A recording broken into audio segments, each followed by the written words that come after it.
இல்லை, உன்னை நான் கைவிடவே மாட்டேன். எவ்வளோ அழகான வாக்கு தத்தங்கள்! ஆண்டவர் அனுதினமும் தந்து அவருடைய ஜீவனை தருகிறது மட்டுமல்ல, அவருடைய வார்த்தையின் மூலமாக என்னை தேற்றுகிறதாக நான் பார்க்கிறோம். பவுலுடைய அனுபவத்தை நான் பார்க்கும்போது 2 கொரிந்தியர் 2ஆம் அதிகாரம் 8 முதல் 11 வசனங்களிலே அவருடைய நெருக்கங்கள், பாடுகள், பிரயாசங்கள், கண்ணீர், கவலைகளிலே, பிரயாணங்களிலே அவர் பட்ட அந்த பாடுகளை எப்படி மேற்கொண்டார், தைரியமாக வெற்றி சிறந்தார், ஒரு வெற்றியுள்ள வாழ்க்கையை ஆண்டவருக்கு மகிமையாக நிறைவேற்றினார், ஊழியத்தை நிறைவேற்றினார் என்று பவுலை குறித்து பார்க்கும்போது பவுலுடைய வாழ்க்கையில் ஏற்பட்ட காரியங்களை பாருங்கள். நாங்கள் எப்பக்கத்திலும் நெருக்கப்பட்டும் ஒடுங்கி போகிறதில்லை, கலக்கமடைந்தும் மன முறிவடைகிறதில்லை, துன்பப்படுத்தப்பட்டும் கைவிடப்படுகிறதில்லை, கீழே தள்ளப்பட்டும் நாங்கள் என்ன செய்கிற மடிந்து போவதில்லை. ஏன்னா அவர் என்னோடு இருக்கிறார், அவருடைய ஜீவன் எங்களை பலப்படுத்துகிறது. காரணம் அடுத்த வசனம் பாருங்கள். கர்த்தராகிய இயேசு கிறிஸ்துவுடைய ஜீவனும் எங்களுடைய சரீரத்தில் விளங்கும்படிக்கு இயேசுவின் மரணத்தை, பாடுகளை எப்பொழுதும் எங்கள் சரீரத்திலே சுமந்து தெரிகிறோம். அவருடைய பாடுகளிலே பங்குள்ளவர்களாக எங்களை மாற்றிக்கொள்கிறோம். அதுதான் ரகசியம். நமக்கு நெருக்கங்கள், பாடுகள் வரும், ஆசீர்வாதம் வரும்.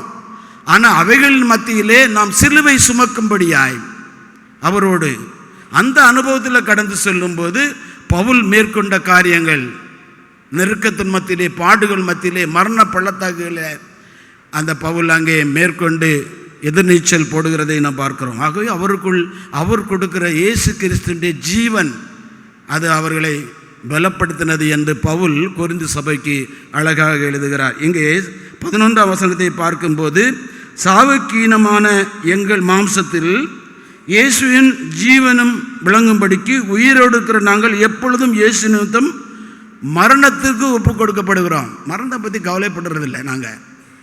ஏன்னா அவருடைய ஜீவன் இருக்கும்போது எங்களுக்கு என்ன இல்லை, மரண பயமே கிடையாது. ஆனால் நம்முடைய வாழ்க்கையில் மரண பயம் பெரிதாக இருக்கிறது. எதுக்கெடுத்தாலும் பயம். பவுலுடைய வாழ்க்கையில் அவர் சொல்கிறார், ஜீவன், அவருடைய ஜீவன் என்னுடைய இருக்கிறபடியால், அவர் உயிரோடு இருக்கிறபடியால் நாங்கள் மரணத்தை பற்றி கவலைப்படுவதில்லை. ஆகவே அவர் சொல்லுகிற ஒரு சீக்ரெட் ஆஃப் லைஃப், கிறிஸ்து எனக்கு ஜீவன், சாவு எனக்கு ஆதாயம். எப்படி சொல்ல முடியும் தைரியமாக? சாவு எப்படி ஆதாயமாக முடியும்? அவரோடு இருக்கிற பாக்கியம், அவரை தரிசிக்கிற பாக்கியம் இந்த சாவுல மரணத்தின் மூலமாக தான் கிடைக்கிறது என்பதை ஒரு அழகான தத்துவத்தை இங்கே பவுல் பதிவு செய்கிறதை நாம் பார்க்கிறோம். ஆகவே கிறிஸ்துவின் கூட சிலுவையில் அறையப்பட்டேன், இனி நான் அல்ல, அவரே என்னில் பிழைத்திருக்கிறார், அவரே பிழைத்திருக்கிறார். அப்படிப்பட்ட ஒரு மேலான அனுபவத்தை பவுல் பெற்றதாக பார்க்கிறோம். இந்த அனுபவம் நம்முடைய வாழ்க்கையிலே இருக்கிறதா? இந்த காலையிலே சிந்திக்கும்படியாய் அழைக்கப்படுகிறோம். மத்தேயு 10ஆம் அதிகாரம் 39ஆம் வசனத்தை பார்க்கும்போது, தன் ஜீவனை காக்கிறவன் அதை இழந்து போவான், என் நிமித்தம் தன் ஜீவனை இழந்து போகிறவன் அதை காப்பான். ஆண்டவருக்காக நீங்கள் தன் ஜீவனை இழந்து விட்டால், பாடுகளை அனுபவித்தால் உங்களுக்கு என்ன செய்யும்? நித்திய ஜீவனை நீங்கள் என்ன செய்வீங்க? ஜீவனை பெற்றுக்கொள்கிறீர்கள். யோவான் 5:12 பார்க்கும்போது, குமாரனை உடையவன் ஜீவனை உடையவன், தேவனுடைய குமாரன் இல்லாதவன் ஜீவன் இல்லாதவன். ஆகவே இயேசு கிறிஸ்து நம்முடைய வாழ்க்கையிலே ஜீவனாக, வார்த்தையாக இருக்கும்போது நம்முடைய வாழ்க்கையிலே ஆசீர்வாதம். வெறும் ஜீவன் இல்லை, வாழ்க்கையின் எல்லா காரியங்களையும் ஆண்டவர் பொறுப்பேற்றுக்கொள்கிறார். நம்முடைய பாடுகளிலே, துக்கங்களில் அவர் நம்மோடு கூட இருந்து நடத்துகிறார் என்பதை நாம் மறந்து போகக்கூடாது. 2வதாக பரிபூர்ண ஜீவன், கம்ப்ளீட் லைஃப். முதலாவது என்ன சொன்னேன்? ஜீவன். 2வது பரிபூர்ண ஜீவன். இயேசு ஜீவனை மட்டும் கொடுக்கல, என்ன பரிபூர்ணப்படுத்த வந்தேன் என்று சொல்கிறார். பரிபூர்ணம், அறகுறையாக விட்டு போகிற ஆண்டவரே இல்லை. மனுஷனை போல, மற்ற ஆட்களை போல, நாம் நம்பி இருக்கிற காரியங்களை போல என்ன செய்கிறது ஆண்டவர்? என்ன செய்ய மாட்டார்? பாதியில் விட்டு போக மாட்டார். அதுதான் அவருடைய வாக்குத்தத்தம். யோவான் 10:10 பார்க்கும்போது, திருடன் திருடவும் கொல்லவும் அழிக்கவும் வருகிறான என்று வேறொன்றுக்கும் வரான். அவனுடைய பர்பஸ் தான். திருடனுக்கு என்ன வேலை? இல்லை சாத்தானுக்கு என்ன வேலை? ஏமாற்றணும், கொள்ளையடிக்கணும், வஞ்சகம் பண்ணணும். அவனுடைய வேலை முடிஞ்சு போச்சு, அதோட போயிடுறான் பாதியில். அவன் உங்களுக்காக நன்மை செய்யணும், நமக்கு நன்மை செய்யணும் நான் வர்றது இல்லை அவனுடைய நோக்கம். ஆனால் ஆண்டவராக இயேசு கிறிஸ்து சொல்லுகிறார், நானோ அவைகளுக்கு ஜீவன் உண்டாகவும் அவை பரிபூர்ணப்படவும் வந்தேன் என்று சொல்கிறார். ஆடுகளுடைய காரியத்தை குறித்து சொல்ல, நானே வாசல், நல்ல மேய்ப்பன், நான் அவர்களுக்கு ஜீவன் போஷிக்கிறது, பராமரிக்கிறது, பாதுகாக்கிறது மட்டுமல்ல, அவைகளுக்காக என் ஜீவனையே கொடுக்கிறேன். காட்டு விலங்குகள், ஓநாய்கள் சீறிக்கொண்டு வரும்போது நான் என்ன செய்கிறேன், அவையிற்றிலிருந்தும் அவளை விடுதலை கொடுத்து அதை பாதுகாப்பாக வைக்கிறேன். பரிபூர்ணப்படுத்துகிற ஒரு ஆண்டவர். கூலியாள மாதிரி இல்லை. கூலியாள் என்ன செய்கிறான், கூலிக்கு வேலை செய்கிறவனாக அப்படியால் என்ன செய்கிறான், ஆடுகளை விட்டு ஓடி போகிறான். அப்போது ஓநாய், காட்டு விலங்குகள் நிச்சயம் அதை பீறி போடுகிறது என்பதாக வேதம் சொல்லுகிறது. ஆக பாதியில் விட்டு போகிற ஆண்டவர் இல்லை, நம்மை பரிபூர்ணப்படுத்துகிற ஒரு ஆண்டவர். சங்கீதம் 103:5 பார்க்கும்போது, நன்மையினால் உன் வாயை திருப்தியாக்கி கழுகுக்கு சமமானால் உன் வயது வாழ வயது போலாகிறது. நன்மை, திருப்தி, பூரணப்பட்ட ஒரு வாழ்வு. என்ன சாப்பிட்டா, பிரியாணி சாப்பிட்டா என்ன திருப்தி வரும், ஏப்பம் விட்டால் தான் திருப்தி, அது பேர்.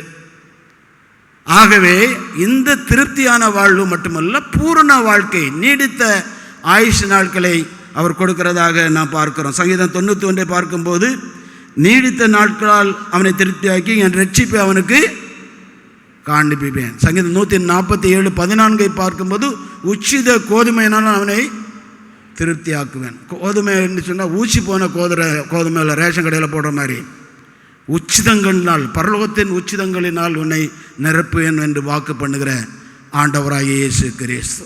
ஆகவே பரிபூர்ணம் அவருடைய காரியம். அவரை பூர்ணப்படுத்துகிற ஜீவன், வாழ்வு மட்டுமல்ல, அவைகளை பரிபூர்ணப்படுத்துகிற ஆண்டவர், முழுமை ஆண்டவருடைய இலக்கு. அமெரிக்க தேசத்தில் 80 வயசான ஒருவர், முதியவர், மயக்கம் போட்டு விழுந்து விட்டார். அவரை ஆஸ்பத்திரியில், ரொம்ப கவலைக்கிடமான நேரத்தில் ஆஸ்பத்திரியில் சேர்த்தார்கள். அவருக்கு அங்கே பிராணவாயு, ஆக்சிஜன் செலுத்தப்பட்டது. ஒரு சில மணி நேரங்கள் கழித்து அவருக்கு ஞாபக சக்தி வந்து புத்தி தெளிந்து அவர் உட்கார்ந்தார். அவருக்கு $60,000 பில் வந்தது. ஒவ்வொன்று அழுத ஆரம்பித்து விட்டார், கதறி அழுதார். அவரை யாரும் ஆறுதல் படுத்த முடியல. எல்லாரும் நினைச்சாங்க, இவர் பில்லுக்காக தான் அழுகிறார் போல இருக்கு, ஆகவே யாராவது உதவி செய்ய முடியுமா என்று அங்கே முயற்சி பண்ணாங்க.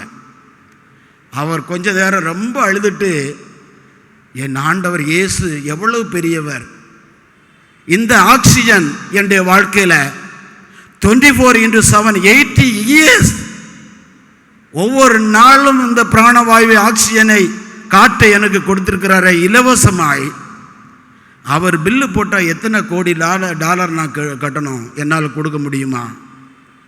ஒளியை கொடுத்திருக்கிறார், சுகாதாரத்தை கொடுத்திருக்கிறார், தண்ணியை கொடுத்திருக்கிறார், காற்றை கொடுத்திருக்கிறார், இயற்கையின் எல்லாவற்றையும் அனுபவிக்கிறோமே, எண்ணி பார்த்துருக்கிறோமா அவர் நமக்கு கொடுத்திருக்கிற வாழ்வு? ஒரு நாளாவது எப்படிப்பட்ட ஒரு ஆண்டவர், பரிபூர்ணப்படுத்த ஆண்டவராக எண்ணிப்பார் நீ பெற்ற நன்மைகளை.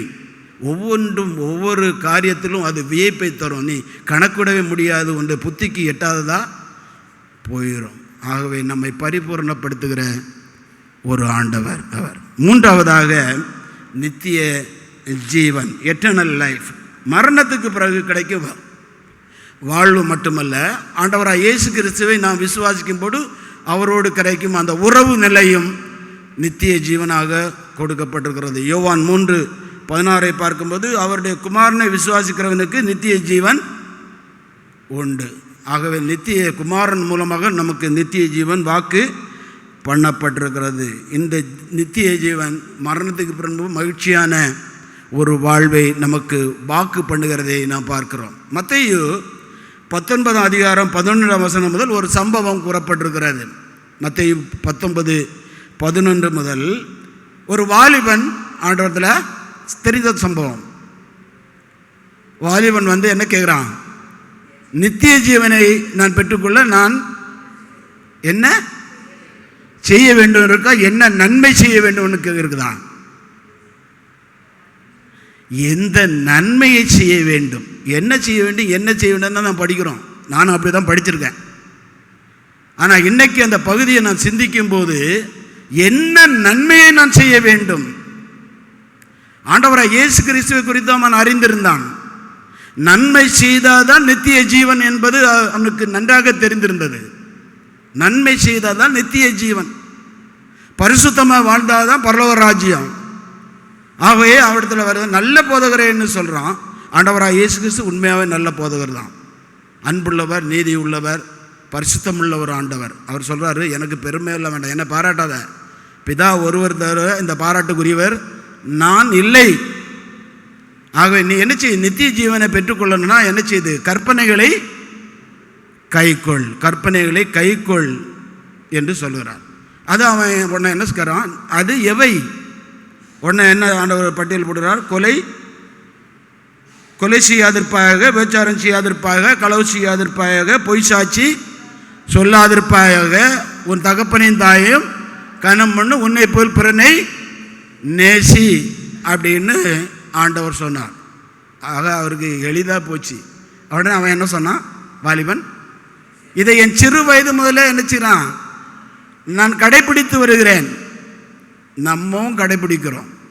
மாதத்துக்கு ஒரு முறை முதல் திருவிருந்து ஆராதனையில் 1000 கற்பனைகளை வாசிக்கிறாங்க. நம்ம என்ன செய்கிறோம், பதில், கர்த்தாவே எங்களுக்கு இறங்கி இந்த பிரமாணத்தை கைக்கொள்ள எங்கள் இருதயத்தை ஏவி அருளும் பதிலாக சொல்லுகிறோம். தீர்க்க தரிசனமும் நியாயப்பிரமாணம், தீர்க்க தரிசனம் எல்லாமே அடங்கி இருக்கிறது. அதன் மூலமாக நித்திய ஜீவன் என்பதை ஆண்டவர் இங்கே பதிவு செய்கிறார். வெறும் மனப்பாடம் இல்லை, படிக்கிறது இல்லை. ஆண்டவர் இங்கே வாலிபனுக்கு என்ன சொன்னார், கை கொள்ள வேண்டும், வாழ்க்கையில் அபியாசப்படுத்தணும். அதுதான் முடியுமா? நம்மளால் முடியல. கற்பனைகளையே என்ன செய்ய முடியல, கை கொள்ள முடியல. உடனே அந்த வாலிபன் கேட்குறாரு, நான் நீர் சொன்னதை கற்பனையை கடைபிடிச்சிட்டேன், இனி என்னத்தில் என்ன குறை, என்ன தப்பை நீர் கண்டீர், என்ன குறை இருக்குது சொல்லும். ஆண்டவர் என்ன சொன்னார், ஒன்றுமே சொல்லலை, பதிலே சொல்லலை. சொல்லாமல் இருந்துட்டு என்ன சொன்னார், அவனுடைய வீக்னஸ், அவனிடத்தில் என்ன குறை இருக்குன்னு பார்க்குறாரு. உனக்கு உண்டானவைகளை விற்று என்ன செய், தரித்திரனுக்கு கொடு. தரித்திரனுக்கு கொடுன்னா இந்த தரித்திரம் ஒன்றது, இந்த ஐஸ்வர்யம் ஒன்றுது இல்லை, ஏழை எளியவனை சார்ந்தது, அவனுக்குள்ளது, அதை அவனுக்கு கொடுத்துரு. பரலோகத்தில் உனக்கு நான் என்ன செய்தேன், பொக்கிஷத்தை சேர்த்து வச்சு தரேன், ரெட்டத்தனையும் அவனுக்கு தரேன். அவனுக்கு அது மேலே நம்பிக்கை விசுவாசம் இல்லை. தன்னுடைய உலக பிரகமான சொத்து பணம், அதுதான் நம்முடைய நிலைமையும். அந்த விசுவாசம் இல்லாதனால் அவன் என்ன செய்ய, துக்கமுகமாக நித்தியத்தை இழந்தவனாய் கடந்து போய்விட்டான். நம்முடைய வாழ்க்கையில் இந்த நித்தியத்தை கொடுத்த காரியம் எப்படிப்பட்டதாய் இருக்கிறது. ஆக ஆண்டவர் சொல்ல, பரலோக ராஜ்யத்தில் ஐஸ்வர்யவான் பிரவேசிப்பது மிகவும் அரிது. ஒட்டகம் ஊசியின் காதில் நுழைஞ்சாலும் நுழையுமே தவிர அவன் பரலோக ராஜ்யத்தில் ஐஸ்வர்யவான் நுழையவே முடியாது. சீஷர்கள் உடனே கேட்குறாங்க, அப்படியானா யார் நித்திய ஜீவனை பெற்றுக்கொள்ள முடியும், ரட்சிக்கப்பட முடியும்? அது மனிதனால் கூடாது, தேவனால் கூடும். உடனே பேதுரு கேட்குறாரு, நாங்கள் எல்லாவற்றையும் விட்டு வந்திருக்கோமே ஐயா, இப்போ எங்களுக்கு என்ன கிடைக்கும்? ஆண்டவர் சொல்கிறாரு, என் நிமித்தம் சகோதரனை, சகோதரியை, வீட்டை, சொத்தை, எதை இழந்திருந்தாலும் அவன் என்னச்சுவான், 100 திருப்பி நித்திய ஜீவனையும் பெற்றுக்கொள்வான். ஆகவே அவருக்காக பாடுபட்டு அவருக்காக இழக்க கொடுத்தவர்கள், தங்களை வெறுக்க கொடுத்தவர்கள் ஒரு நாள் வெட்கப்பட்டு போனதில்லை, நஷ்டமடைந்து போனதும் இல்லை. அதுதான் நித்திய ஜீவனுடைய வாக்கு தத்துவம், ஆண்டவர் கொடுக்குற ஆசீர்வாதம். ஒரு நாளும் நம்மை கைவிடுகிற தேவனே இல்லை. ஒருவேளை நம்ம வாழ்க்கையில் எதையாவது இழக்க கொடுத்திருந்தா பரலோக ராஜ்யத்தில் நம்முடைய பலன் மிகுதியாய் இருக்கும். யோவான் 17ஆம் அதிகாரத்தில் ஆண்டவர் சொல்றார், பிதாவே என் வேலை வந்தது, எனக்கு நீர் கொடுத்தவர்களுக்கு என்ன செய்யும், 2வது வசனத்தில் நித்திய ஜீவனை அவர்களுக்கு தாரும். அவர்கள் உம்முடையவர்களாக இருக்கிறார்கள், உமது வசனத்தை கை கொண்டிருக்கிறார்கள், அவர்கள் ஒன்றாக இருக்கிறார்கள், அவர்கள் என்னோடு இருக்கும்படியாய் அவர்களுக்கு என்ன செய்யும், நித்திய ஜீவனை தாரும் என்று ஆண்டவர் கடைசி வேளையிலும் நமக்காக பரிந்து பேசுகிற வேண்டுகிற ஒரு ஆண்டவராக இருக்கிறார். அதற்காக சிலுவையை, பாடுகளை ஏற்றுக்கொண்டார். அடிக்கப்பட்டு நொறுக்கப்பட்டு ரத்தம் சிந்தி அந்த நித்திய ஜீவனை நமக்காக சம்பாதித்து வைத்திருக்கிறார். பரிசுத்தம் இல்லாமல் ஒருவனும் தேவனுடைய ராஜ்யத்தில் பிரவேசிக்க முடியாது. ஆகவே நான் என்ன செய்கிறேன், ஆண்டவர் என்ன சொல்கிறார், நான் உங்களோடு இருக்கிறேன், மரித்தேன் ஆனாலும் சதா காலங்களிலும் உயிரோடு இருக்கிறேன் என்று வாக்கு பண்ணியிருக்கிற ஒரு ஆண்டவர் நம்முடைய ஆண்டவர். ஆகவே ஜீவன், பரிபூர்ண ஜீவன், நித்திய ஜீவன் நமக்கு வாக்கு பண்ணப்பட்டிருக்கிறது. நம்முடைய வாழ்க்கையின் காரியம் என்ன? உலகத்தை சார்ந்து உலக பிரகாரமாக வாழ்ந்தால் வாலிபனை போன்று நம்ம நித்தியத்தை இழந்து போவோம். இந்த லெந்து நாட்களில் நம்மை சீர்தூக்கி பார்ப்போம். அவருக்கு சாட்சியாக விசுவாசத்திலே உறுதிப்பட்டவர்களாய், பரிசுத்தமுள்ளவர்களாய் நம்மை காத்து கொள்ளுவோம். ஆண்டவர் நமக்கு நித்தியத்தின் ஆசீர்வாதங்களை தந்து நம்மை மகிமைப்படுத்துவாராக. ஆமென். ஜெபிப்போம்.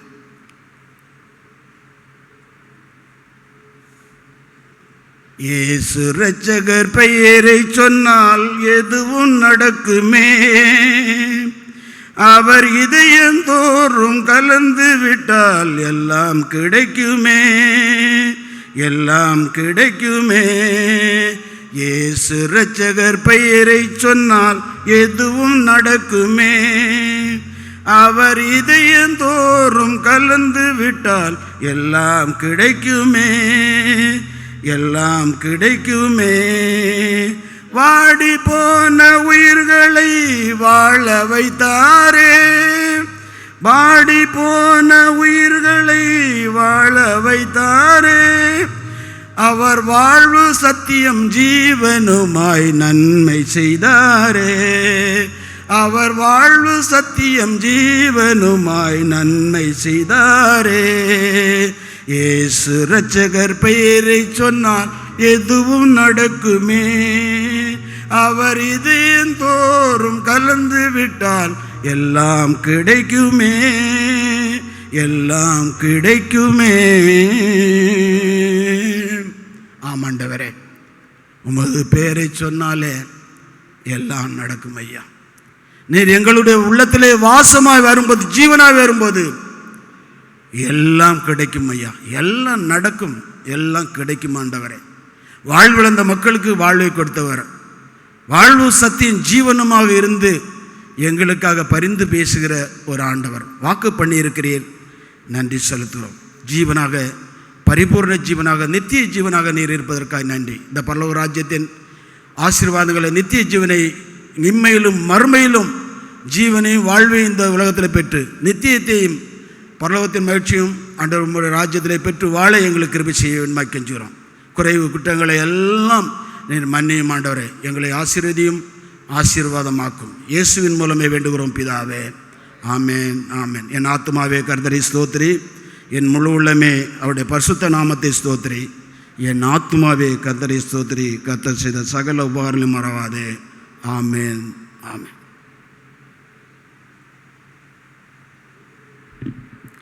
நம்முடைய ஆண்டவராகிய இயேசு கிறிஸ்துவின் கிருபையும் பிதாவாகிய தேவனுடைய அன்பும் பரிசுத்தாவின் ஐக்கியமும் சமாதானமும் தருகின்ற எல்லா விதமான ஆசீர்வாதங்களும் சுகம் பலன் ஜீவனும் நம் அனைவரோடும் இப்பொழுதும் எப்பொழுதும் தங்கி ஆசீர்வதித்து வழி நடத்தி பாதுகாப்பதாக. ஆமேன். கர்த்தர் உங்களோடு இருப்பாராக. சமாதானத்துடைய புறப்பட்டு செல்வோம்.